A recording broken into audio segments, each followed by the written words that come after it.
we have to stop trying to prove that we're going to be good at things that we're not meant to be good at. So to be awesome at your job, find a job that you can be awesome at. And it probably already exists in the organization you're in. Burnout is not about you working too much. Some people can get burned out just because of what they're working job, but 98% of the time, it's not about the hours you're working. It's about the nature of the work you do.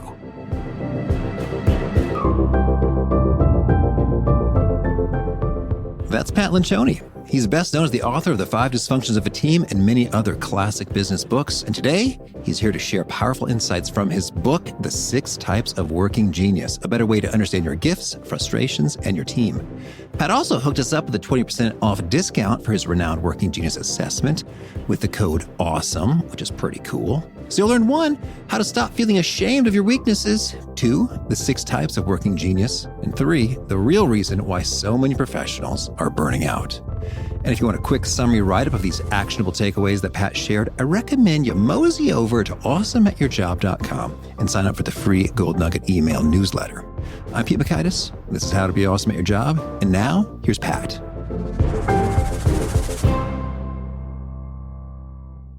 Pat, welcome back.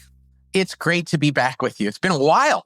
It has, yes. And we both moved to Tennessee since we chatted last. Isn't that crazy? Yeah, one less family in Illinois and one less family in California. And here we are. That's right. Well, it's icy out, but hopefully you have some hot insights. No pressure to drop here. We're talking about working genius, but first I wanted to zoom way out and hear what's one of the most surprising and fascinating discoveries you've made about us humans and how we work together well from all of your work with consulting and researching and writing. Wow. I think that one of the things I've realized is that the root of all sin is pride, and the antidote to pride is humility.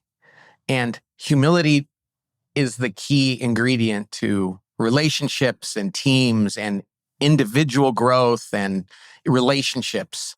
I think you know of an author named Matthew Kelly, probably. He used to say, humility is the most attractive quality in the world. And I believe that. When you meet somebody like, man, they ooze humility. And you can't fake that because then it wouldn't be real. Because to be around somebody that's humble, and in the workplace, people that are humble, people are like, I want to listen to them. I want to follow them. And so I think that everything we do at the table group seems to be rooted and ultimately in humility. Well, that's juicy. Let's dig in a little bit more. So what specifically do you mean by humility? How do you define it? How do you know it when you see it? Well, I'm glad you asked, because it's not being self-deprecating around the things that you're good at. Humility is about truth. So there are some people who go, that person's really humble. They never think they're right. They're always putting themselves down. And that's not humility. Humility is, I know what I'm good at. I know what I'm not good at. I'm just as capable of talking about both of those. I know who I am. I know what other people are great at, and I celebrate them. And so it's like this recognition of what is true and good. And C.S. Lewis said, humility isn't thinking less of yourself. It's just thinking about yourself less. Okay, yeah. That's good. And I'm thinking about in leadership contexts when some folks, it seems like they're uncomfortable acknowledging that someone else is right and they are wrong. When you mentioned humble people are very attractive to follow, I'm thinking about some of my favorite experiences in following people are when we're just having a meeting, we're just, going through some things, some ideas. They propose an option, I propose an option. And one of my favorite phrases to hear from a leader is, I like your way better. Oh, absolutely. Because, one, it just feels good. Like, I feel affirmed, validated, smart. I scored some points. And 2, it's humble at the same time. They acknowledge, hey, I had an idea, you had an idea, and this time I like yours better, and I'm comfortable and humble and strong enough to own in that, as opposed to feeling the need to somehow make your idea mine, to somehow subtly point out all the risks, or, okay, maybe let's give your thing a shot. That feels much less edifying and enjoyable. And, I think the contrapositive of that, or the corollary to that, is people who also will say, oh, no, that was my bad. Oh, yeah. When they make a mistake and they go, oh, no, I fully own that. Totally. Yes. One of the other definitions of humility I heard, I don't know who said this, I have to look it up, but it said, humility is like standing next to a cathedral and being just as proud of it as though you had built it yourself. I didn't have to do that. And I can still say, oh, look how beautiful that is. Somebody else did this. I didn't, I couldn't. And I'm so happy that somebody else could do that rather than like, well, what does it say about me that I didn't or couldn't? Yeah, oh, totally. We'll go just a little further there before we talk work at Genius. When it comes to humility, I'm thinking of now, we had Amy Edmondson on the show and we were talking about psychological safety. And so there's some research which shows that, hey, that's a real big deal in terms of teams. Which is not what people think it is. I love that about her. Well, yeah, I want to get your take on that. In terms of teams working together effectively, psychological safety is huge. And the more I reflect on that, the more I think about humility and virtue in general. It seems to be absolutely critical to have that, both as the giver of both saying of things that can feel unsafe to the hearer, and the hearer feeling unsafe by what they've just heard. I mean, offense or defensively, however everyone think about that. It seems like you really got to have a lot of virtue and psychological mental health for psychological safety to be a reality, because any number of things can feel unsafe. Yes. If being disagreed with or not affirmed in something makes you psychologically unsafe, that's not something that the team has to do or the leader. A person who needs to be agreed with or protected from responsibility for their own actions or positions on things, that's not psychological safety. And I love that about her because people kind of hijacked psychological safety. It says nobody can ever be offended for being disagreed with. And it, like you said, that guy that said to you, hey, no, I like your idea better. Or if he said, oh no, I think your idea, that's not a good idea. Both of those should be psychologically safe. Yes. And so could you speak to what are the vibes, the elements, the things going on within a team such that folks can hear that, no, your idea is not going to work. And that's totally cool. Right. I think it gets back to humility and it also gets back to what you know about yourself. Do you know what you're good at and what you're not good at? And one of the things that makes a person really struggle in work is when they don't know their defects, and they're not even defects, they're shortcomings, and everybody's got them. When they can't go, oh, here's my idea, but I'm not really good at thinking this way. So if I'm wrong, it's probably understandable. When a person actually tries to be good at something they're not good at, and you have to protect them from realizing that they're not good at that, that's a terrible thing for a team. And it's a very low ceiling for a person in their career. The best people in jobs are the ones that know their strengths and use them, and they know their weaknesses, and they're not afraid to highlight those. Mm-hmm.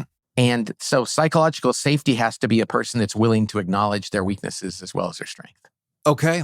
And then I'm also thinking just about like a woundedness. Like some things are just a real sore spot for folks, and it may not be sensible, rational, true, and yet that's there. It's like, ooh, you just hit something. Yeah, and it's interesting. I'm doing some work around this right now. When people have wounds and they're not aware of them, it throws everything off. You can look at a person's Myers-Briggs or their working genius or their typology, whatever it is, but that doesn't explain everything. There's also virtues that they choose to exercise and wounds that they have that they either have worked on or they're not aware of. You can't understand a person completely just by understanding their types. You have to also understand these other things that factor into it. And wounds are the big one that I'm realizing that really make it hard to understand somebody, because if they don't understand their wounds, they don't understand why they're not being true to their self. And that, I know that sounds very complex, but I've discovered my wounds in the last 5 years of my life in a deep way. And man, has it been a godsend to go, oh, I never realized that happened to me. I just need to go now, come to terms with this and work on it so I can actually be the person I'm meant to be. Certainly. And not to put you on the spot, but when we say the word wounds, could you give a couple examples of things that tend to pop up kind of often and really do have an impact on individual, professional, and team effectiveness at work? Yeah. So a lot of high achievers, one of the reasons why they work hard or strive to be successful is because they're operating out of their wounds, and they've turned their wounds into superpowers, if you will. In other words, I have to be perfect, or I have to please others, or I have to achieve, I have to prove that I'm good at this. And while that is something you get rewarded for in life, ultimately you're not getting the peace you want, because we should be working out of joy and love and desire to do good, not fear and worry and running from the possibility of failure. Mm-hmm. And I think there's more people that are successful because they're afraid to fail than the other. And people are looking at them going, well, you don't much have too big of a problem because you're doing well in your career. And they're like, yeah, but you don't understand. Every day I wake up and go, is today the day I'm going to fail? And so a lot of people have different kinds of wounds that make them try so hard. And so they don't recognize them as wounds because they think that's why I'm successful. And when you gave us some examples, these were sort of false beliefs. I have to. It's sort of like, in this context, a wound is a belief that is false and problematic and causes unease. Is that the entirety of what a wound is, or is that just a subset? I don't know. I don't know if that's the entirety. My guess is that there's probably some others. But what it does is it's the unease. Because that unease could get you to do things that society says are good, or it could get you to do things that society says are bad. And that's almost independent of the wound itself. So we look at people who like, I'm an athlete and I'm in my 40s and I can't give up my sport and I have to go for another Super Bowl. And I'm not trying to pick on Tom Brady or anybody in particular, and it might be because this is their whole identity. Or somebody else who's like, hey, I love that I get to do this. I can still do it. Why not give it a shot? It'll be fun. And if it doesn't work out, I'm fine. It can look exactly the same from the outside, but the reason they're doing it informs whether it's healthy or from a standpoint of woundedness. And so many people work from a place of like, I have to prove that I can still be that person. I have to prove that this is who I am. I'm a successful athlete or author or leader. And it's like, no, we're not meant to do it out of fear. We're meant to do it out of joy. Well, before we shift into talking working genius specifically, just so we don't leave anybody hanging, if they're like, oh my gosh, yes, that's inside me. What are some next steps or resources you'd point folks to who are seeing some of this woundedness stuff in themselves? There's an author, I don't know if you ever heard of Bob Schutz. Oh, I think so, yeah. So he's this Catholic author that's a psychologist, and he wrote a book called Be Healed. And it's a very faith-filled book. And he goes through like the different kind of wounds, but there's all kinds of other people out there. And there's a lot of work these days on what's called complex PTSD, CPTSD, which sounds very, and it talks about childhood trauma. And most people listen to that and go, listen, nothing horrible happened to me when I was a kid. And that's what makes it complex. Sometimes little things happen throughout our childhood and we don't realize the impact that had on us.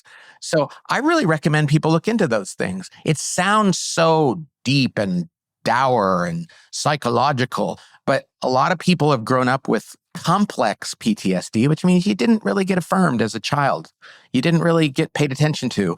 And over time, you adapted to that and even became successful, but you can't experience the peace you're supposed to. So the resources around those things are really good.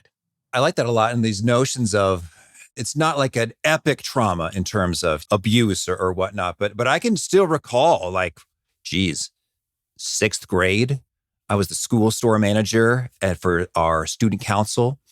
And someone asked in a student council meeting, oh yeah, how much money did the school store make? And I thought that the treasurer's job was count money. And so I looked over at the treasurer, was like, yeah, how much did we make?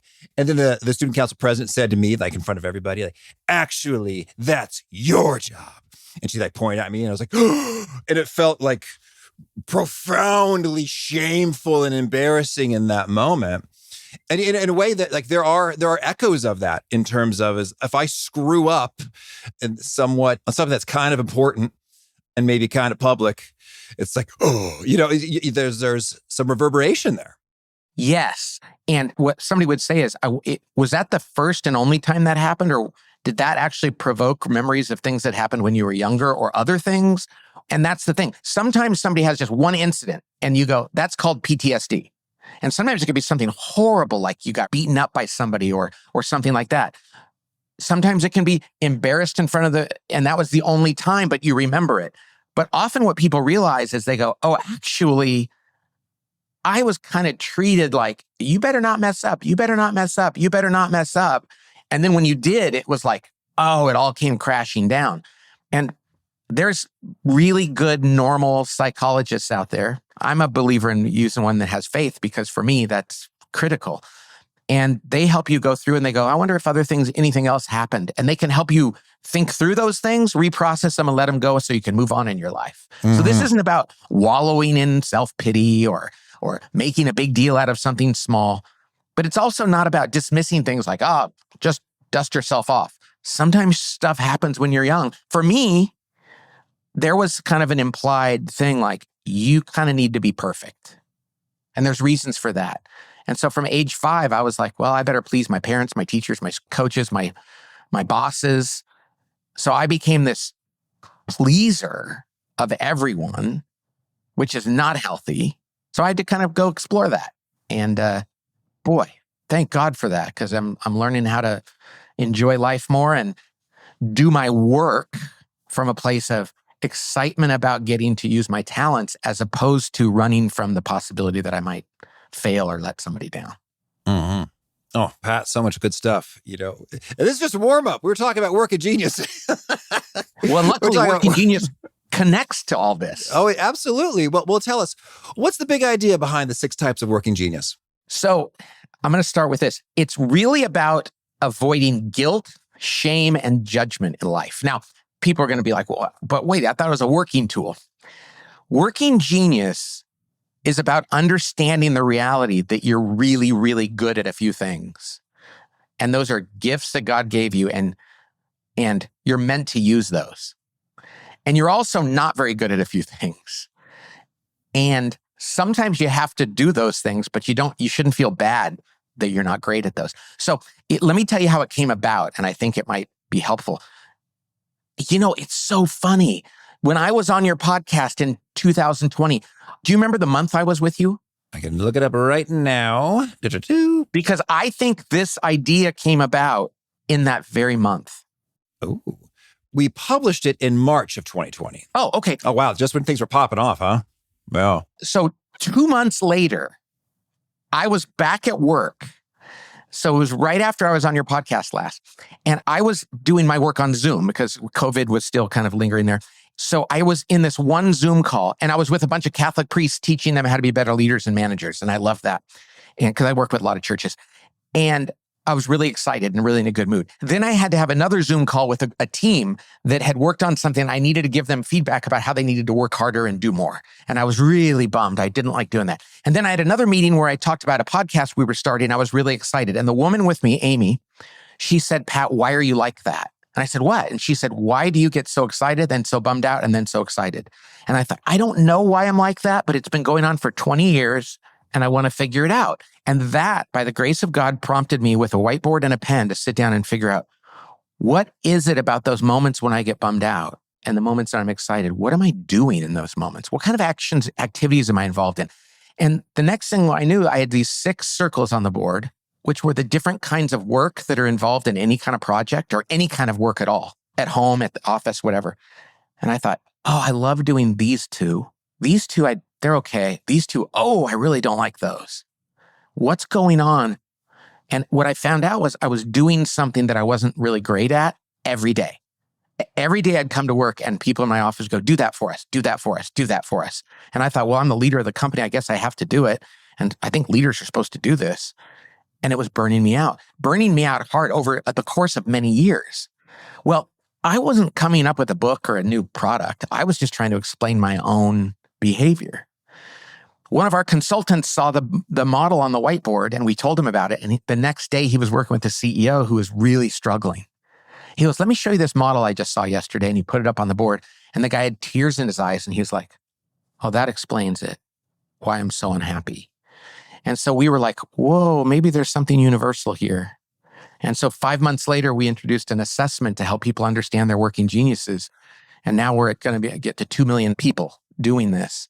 And it's growing like crazy right now. So that's how we came up with it. And it was to explain my own frustration in a job where I loved the people I worked with and I liked what we did, but I was every day coming to work and getting frustrated. And once I explained that, we introduced it to other people and they were like, oh, you mean I don't have to do this because I'm not meant to? And we're like, no. The shame that gets lifted off your shoulders when you realize the things you're bad at are probably for a reason, and trying to pretend you're good at it or prove that you can be good at it is actually not good for you. Yeah. Well, I like that. You talk about shame there. It's funny. And so we're going to talk about the 6 types in a moment. And I've got my own little PDF report here handy. Ooh, good. I love to go over it with people. And my areas of working genius are invention and wonder. Oh. So My wife is that. Oh, fun. So that combo puts me in the creative dreamer pairing.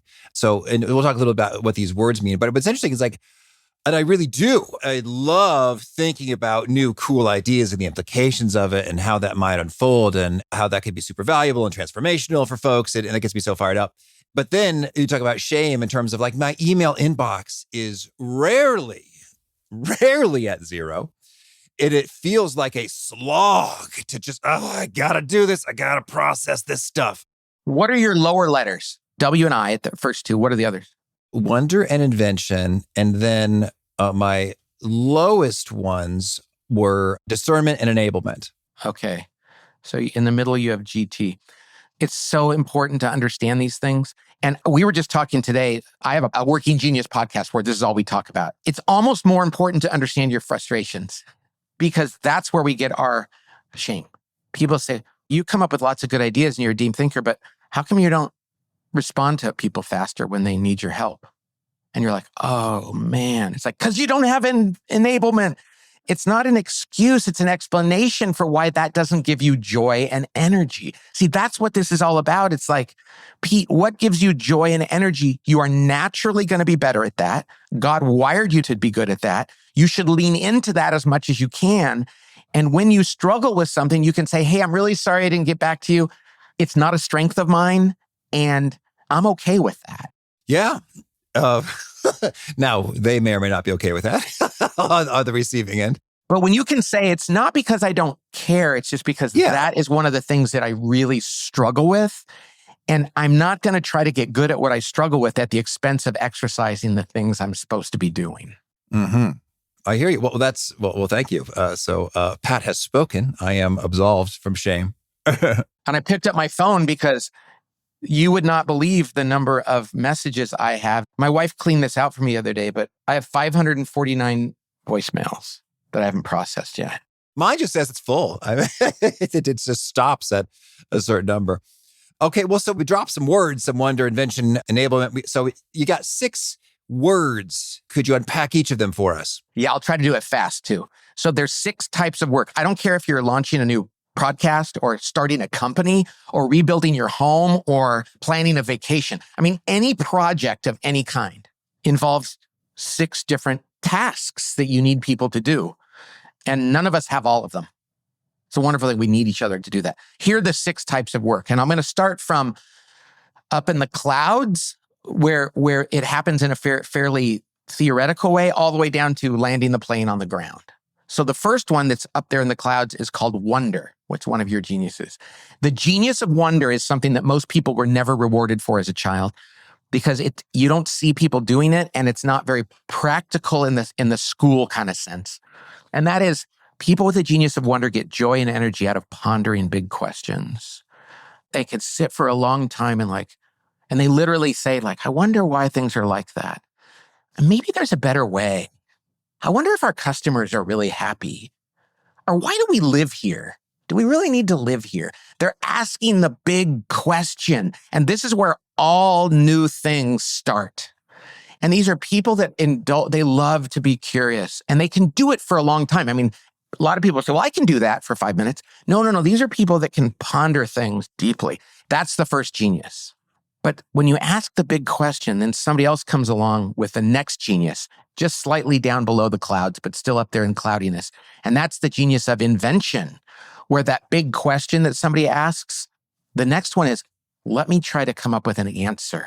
Let me come up with an idea. Let me come up with a solution out of nothing. And this is a genius. This is one of mine. I don't have wonder that I love to solve problems with nothing, no context. It's something I do naturally. I can't help it. I do it even when people don't ask me to. I wake up every day and love to come up with new ideas. Now, here's the thing. I always thought everybody liked to do that because it's what I do. And there are other people that hate doing this.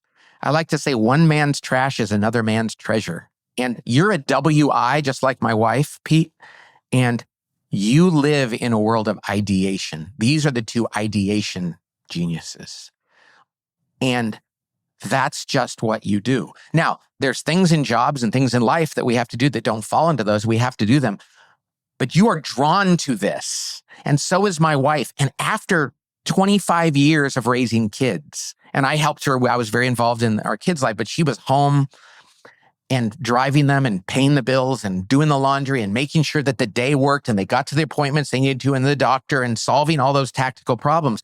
She read my book and she said, "Oh, I really like this and I'm really pissed off." And I said, "Why?" And she goes, "Because I spent the last 25 years living so far away from my genius."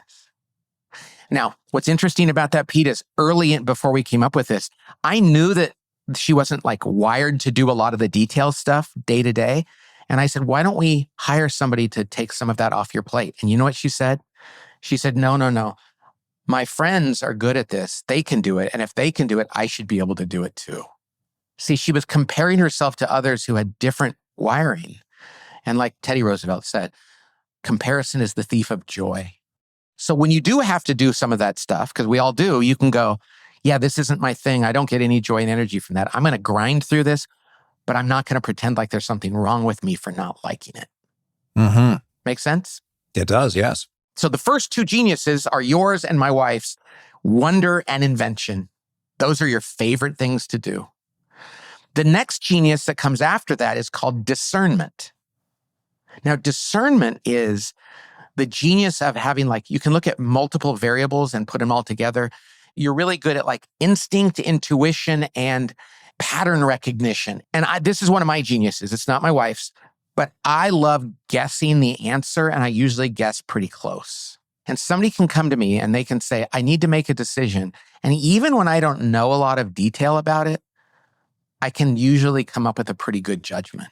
A woman that I work with, Tracy, has discernment. Even when she was a child, her friends would come to her and they'd say, "What should we do, Tracy? Ask Tracy, she'll know the answer."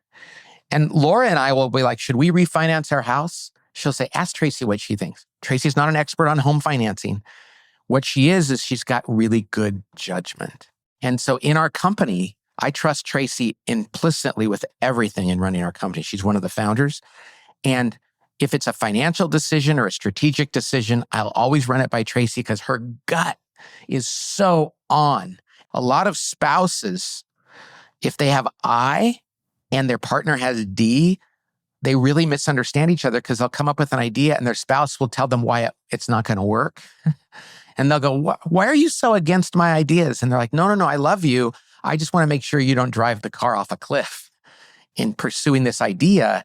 And I want your ideas to land so that you feel good about it. But my job is to make sure you're seeing the potential downside. And they can sometimes get frustrated. Okay, after discernment comes galvanizing, the G. This is the one I didn't have as a genius, and I was doing it every day and it burned me out. People with galvanizing love to rally the troops. They love to push and to inspire and to cajole people and to get people to change what they're doing to do something new or better. They love being that one to go, "Hey, everybody, close your laptops. I have an idea and I think we should change the way we're doing things." I don't get energy from that. Some people love that. They literally wake up and go, "I hope I get up in front of the office today and inspire them to change what they're doing." And it's really important in a business to have people that do that. But I was doing it every day and I'm not great at it. So I found other people in my company that love doing that. I said, "I want you to run the daily meeting where you get people excited again." Because I did it once. I don't love to do it every day. You do love to do it. And they were like, "Are you kidding? You mean you're going to let me do this?" I'm like, "Yeah, it's your genius." But I haven't been here that long. And said, No, this isn't like permission because of tenure. You are good at it. I'm going to give you a job that you're good at. Well, and Pat, it's fascinating, if I may. So you are a renowned keynote speaker, and that sounds like fundamentally what one does is galvanizing. Are you telling me, I'm not so much into that? No, because galvanizing is the guy that comes back the next day and the next day and the next day and says, "How come you're not doing that? Come on, let's go." I like to inspire people once and then go on and go, "Okay, there's more people that need to be inspired in other ways, and I'll move on to them." But coming back to the clients again the next day and the next day and reminding them and keeping them moving is not my thing. Now, I'm not terrible at it, but the thing is, because I was doing it all the time, I got totally burnt out on something even that wasn't a frustration. See, even our working competencies, which are the two in the middle, we're not meant to do them all the time. And so I got burnt out on that.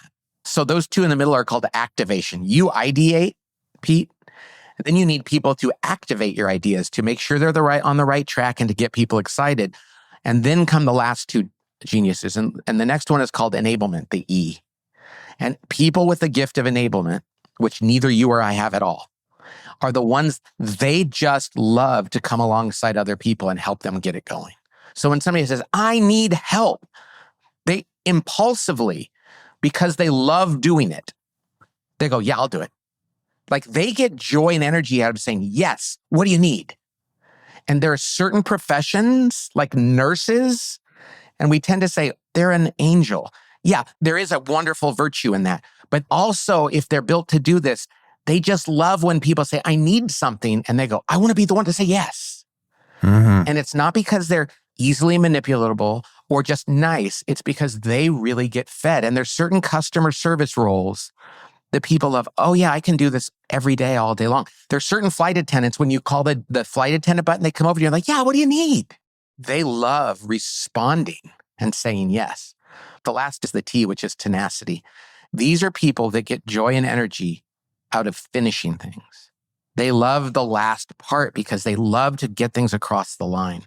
And they're like, oh, I'm going to go to work today and I have a whole bunch of things on my list and I'm going to cross them off and I'm going to hit my targets and I'm going to just be so satisfied. And Pete, I have none of this. And I've written 14 books. So people say, well, you must have tenacity. You finished all those books. Yeah, but if I didn't have a deadline and an editor and people making me finish, I would have 14 half-written books. Because halfway through, I get distracted and I want to move on to the next idea. And I need somebody going, nope, get back in there and finish it well. So we all need one another. And if you're going to be great at work, how to be awesome at your job, if you want to be awesome at your job over a relatively long period of time, understand your working geniuses. Try to make sure that your work lines up with those as much as possible. Know what your working frustrations are, your last two. Make sure your work does not depend on that. And so, Pete, I got the best job coming out of college in the country. There was a book written in 1987, The Best Jobs in America for College Grads. Now, this is before the internet, so they had to write books about this stuff. And this woman from Fortune magazine wrote a book, and she said, if you want to have the best job in America that pays well and gives you great experience, go to Bain & Company and be a management consultant. So I applied for the job That was my first job out of college, too. You worked at Bain also? I did, yes. Okay, so we know of some of the same people. I mean, you're much younger than me, but I was miserable because I wanted to come up with new ideas and solve problems. And they wanted me to do exactly what they asked me to do and to finish it. Now, you have more T than I do, so you could probably get through it. But it was exactly the wrong job for me. And for 2 years, I survived. How long were you there? 3. 3 years. So I survived for 2 years. And Meg Whitman was the partner on the case at the time. And she said to me, Pat, you would be a great partner because you like to think about the strategic stuff, but you're an analyst and you need to crank. You need to get things done and do details and specifics and do exactly what we tell you to do. And when we tell you to do something, we don't need you to say, hey, what about this? It's like, no, just please execute. It's about execution and implementation. And I didn't know working genius at the time, but I appreciated what she told me. But I thought, why could I not push through and do that? And I look back now, and had they offered me that job today, I would look at this and I go, oh man, I'm really honored that you offered me this job, but I'm never going to be great at it. I'm not going to enjoy it. Do you know what I did when I was there? Pete, this is going to be amazing because you remember that crazy hours you work at Bain.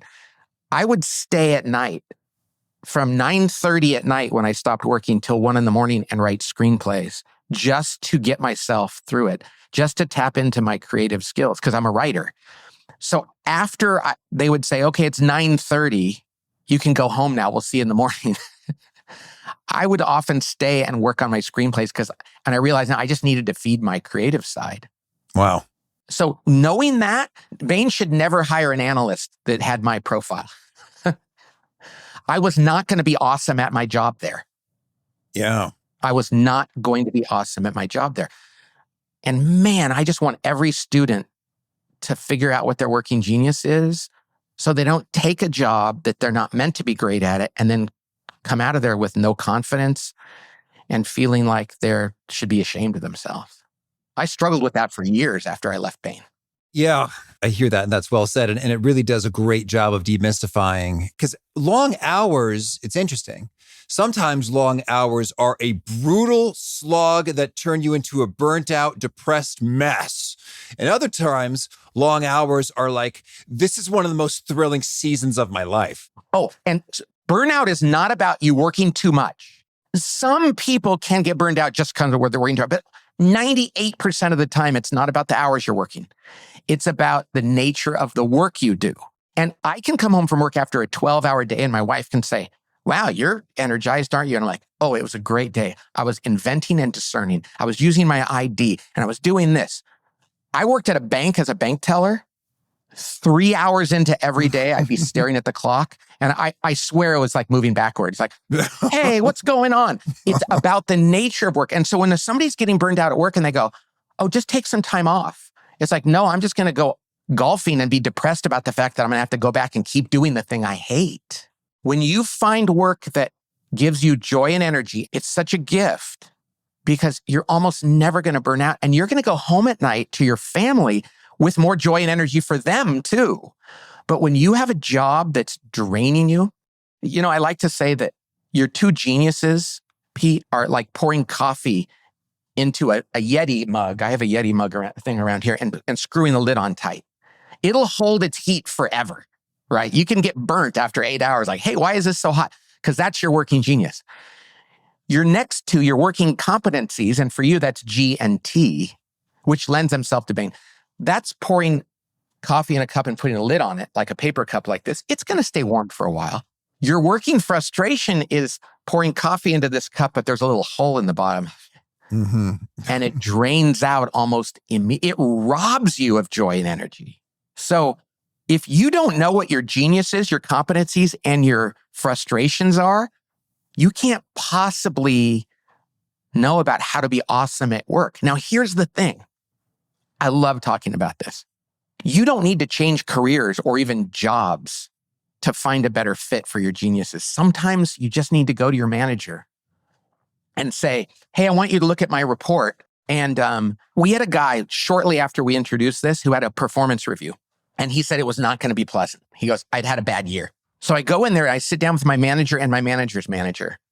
And the night before I did it, I did Working Genius. And I looked at my Working Genius results and I said, hey, you guys, could you look at this before we get started? And they looked at his report and they said, well, it's no wonder you've had a terrible year. This is a horrible job for you, isn't it? And he goes, yeah. And they go, we have that other job in that department. You'd be perfect for that. And he goes, I got promoted because all I did is I said, here's who I am. And if you're a halfway decent manager, you're going to be like, well, why don't you take that job? You'll be great at that. And we'll find somebody else who actually is good at this. We have to stop trying to prove that we're going to be good at things that we're not meant to be good at. So to be awesome at your job, find a job that you can be awesome at. And it probably already exists in the organization you're in. When I hire people, I designed their work to fit their gifts rather than trying to fit a square peg in a round hole. And unless you're working at a pencil factory where everybody's doing the same thing, most organizations have different needs for different things. I mean, and it's crazy, Pete, because like I talk to pastors and priests and teachers, and two people with the same job can go about doing it differently based on who they are. Like a teacher could say, well, I'm an ET, the things, I have a great lesson plan, I'm very organized, and when a parent needs help, I'm very responsive to them. Another one, you would be a WI, like I come up with the most creative ideas for learning, and they're very innovative, but I need a teaching assistant who's going to make sure that the papers get graded and that the parents get responded to and that we get the grades turned in on time. Two people can have the same job and go about it in totally different ways and be really fulfilled.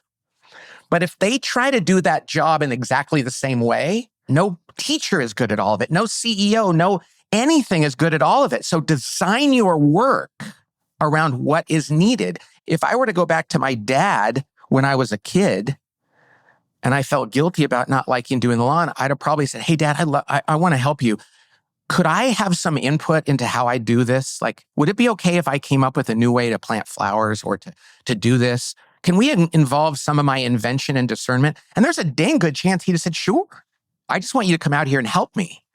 But I thought, no, I needed to do it exactly the way he told me. So, man, bring this to the people you work with, your colleagues, your manager, bring it to the people you live with. It'll change the way you talk, and it'll change the way they see you and you see yourself. And now when we say bring it, so practically, tactically speaking, how does one get those letters? Do we get the book, The 6 Types of Working Genius? Do we go to a website? You got a code? What's the... Yes. Before you read the book, go do the assessment. The book explains it in more detail, but you get so much out of it. So if you go to workinggenius.com, and when you check out, you type in awesome. These are in capital letters. I don't know if it has to be capital letters. You might as well give it a shot. And you'll get 20% off. When we design this, that means it's going to cost you $20 to do this. And when you do it, read the report. It shows you the combination you have. There's 15 different combinations. Like you're the creative dreamer. I'm the discriminating ideator. The ET is the loyal finisher. You read those types and you go, oh, this is totally me. And really dive into that and really ensure that it's you. And then go share it with other people. This is a great thing. Teams do it. Like everybody on a team in a company does it. And they'll look at the map. They can make a team map that shows what all their types are. And then go, oh, we have nobody who's good at that. No wonder we struggle there. Or we have a ton of people who are good at that. Maybe the next person we hire, we might want to hire somebody that's good at these other things too. Big thanks to Pat for sharing his wisdom with us. Big thanks to our sponsors. Check them out. One sponsor to check out is Vanguard. As we step into a new year, it's the perfect time for all the advisors listening to think about how to set up your clients for success. One way to do that is to level up your fixed income strategy. But bonds are tricky. The market is huge, rates shift, and risks hide in plain sight. That's why having a partner with scale and expertise matters. Vanguard brings both. Vanguard bonds provide top-grade products across the board.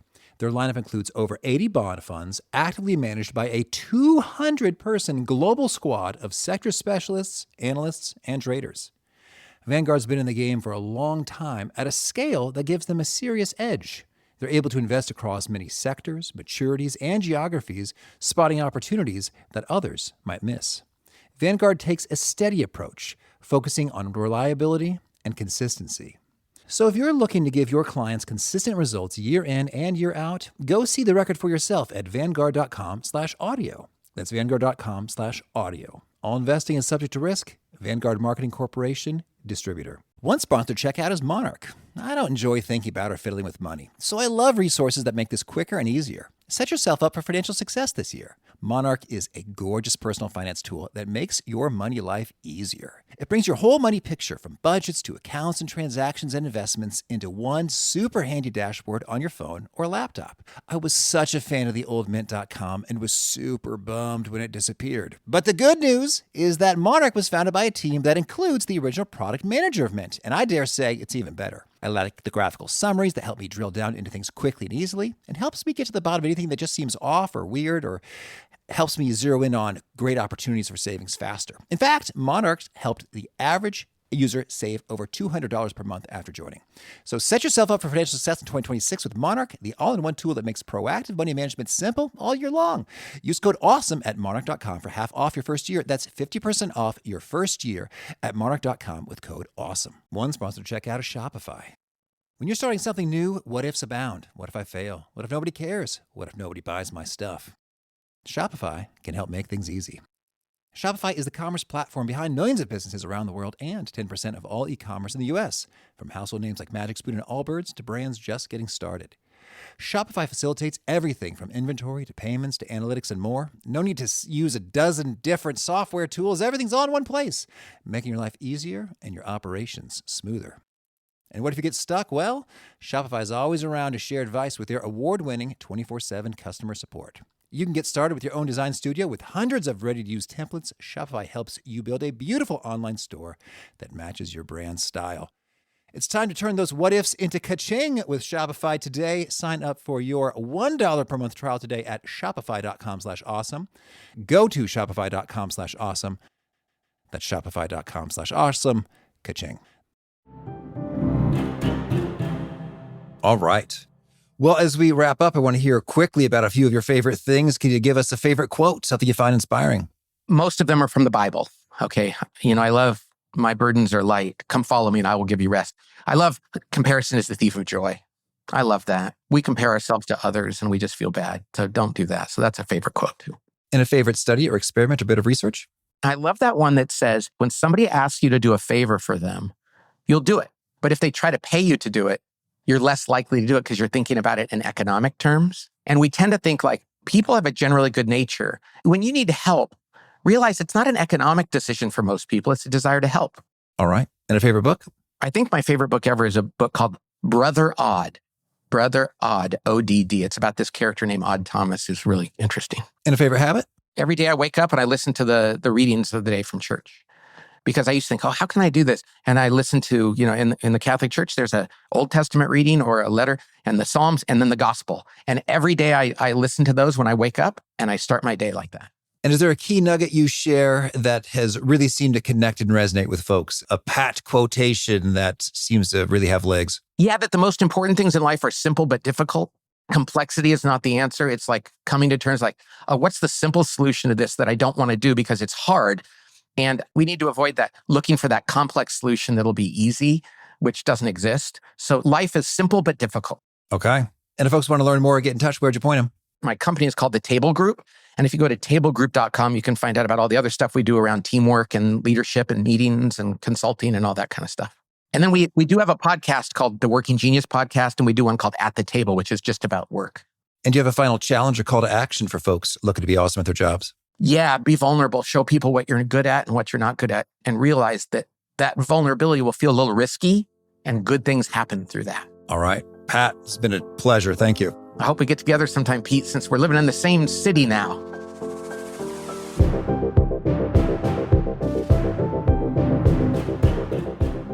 I love what Pat had to say about the comparison and the shame and the what's wrong with me, what's my problem, what's my deal kind of situation, when it can be quite clear. It's like, oh, I'm just not good at that. And other people naturally are good. I'm naturally not. And that's what's up. So I can either suck it up and grit my teeth and try to bear it, or maybe I can ideally find a better way to make this work for me or have someone else take it, do a little trade, a little job crafting, instead of all of the emotional anguish that can come from being so troubled by those things. Like, oh, that's just kind of not my thing. And that's okay. What a relief. Great stuff from Pat. If you want to check out the show notes or the transcript or the links to items that we've referenced, drop on by awesomeatyourjob.com/EP1135. If you're jonesing to take that assessment, that's at workinggenius.com. And that code is awesome in capital letters for the discount. Hope you catch you next time, and peace.